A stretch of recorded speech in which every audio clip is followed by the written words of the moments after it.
A feature that many Ableton users overlook is instant mapping, where native devices auto-map controller knobs and switches to Ableton macros and device parameters. Some of these native controllers include the Akai APC40, the Novation Launchpad, the Native Instruments KK series, and many, many, many others. So I've got exercise 1 from chapter 11 open, and I'm going to start by flipping over to my browser. And I just want to show you on the Ableton integrated hardware page, there is a list and links to all of these devices. And as I mentioned already, there's a lot of them. Now, back in Ableton, first thing we should do is just make sure your device is set up correctly. And let's go to Preferences to do that. Let's go Command comma if you're on a Mac and Control comma if you're on a PC. And then go to the Link Tempo MIDI tab. Now, under the MIDI area is where you can click these pop-ups, and this is where the native devices are all listed. So you want to find your device in all 3 of these pop-ups and select it. And then you'll also want to go down into the MIDI ports area and enable the checkbox under Remote for your device. This will ensure that you'll be able to remote control the devices in Ableton from your MIDI controller. Now, if that's not enough, you may need to go to the third-party manufacturer's website and pull down the user guide for your device and look for something about controlling Ableton in that user guide. Now, there's also some help here in Ableton for many of those devices, and you can locate that by going up to View and Help View. And then when the Help View comes up, go down to the bottom where it says Show All Built-in Lessons, and then tab down to the hardware setup area and click on the control surface reference. Now here you'll see a list again of all of the native supported control surfaces where they've created a lesson to show you either how to set that up or how it can be used. For example, if I go to Axiom 2nd generation, I can click and keep going, and now I've got all of this available to me. All right, so now that we're set up and ready to go, you'll want to discover what functionality your device actually has. And this varies from controller to controller. So for example, my device will allow me to control faders on tracks. You see me controlling the first channel there. I can also control the activator buttons and the solo buttons on a track.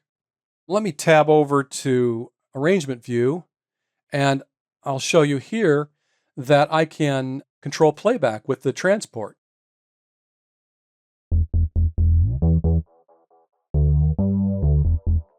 And I just click the stop button on the transport on my device. I can also use the fast forward and rewind buttons to navigate to a place in the arrangement.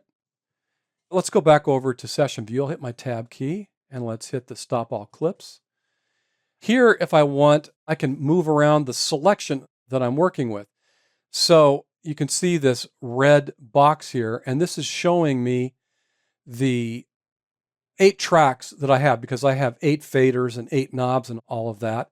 If I need to move that around, I can hit my arrow keys and eventually that will start moving. So if I select this track and hit arrow, you can see that as I'm right arrowing, I'm going that direction.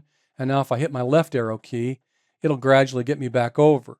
So that allows me to navigate the session and choose where I'm going to control.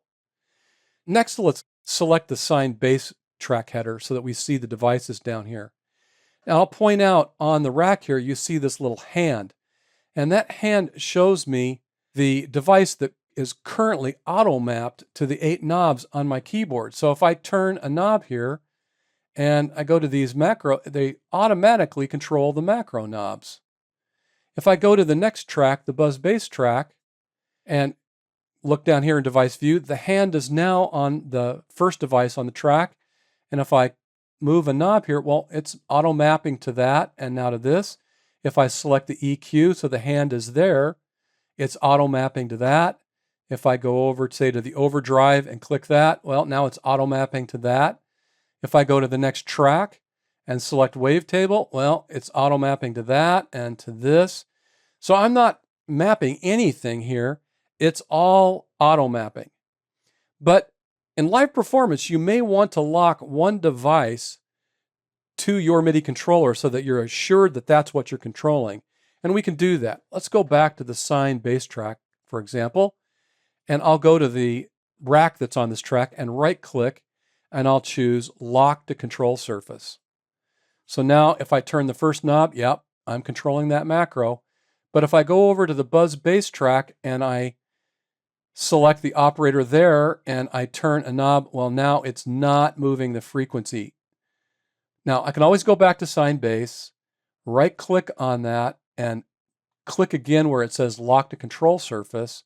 I'll right click again to show you that that's no longer selected. And if I go back to buzz bass and select that device, well, now I'm controlling that again through instant mapping. So hopefully you have a device that will allow you to take advantage of Live's instant mapping features.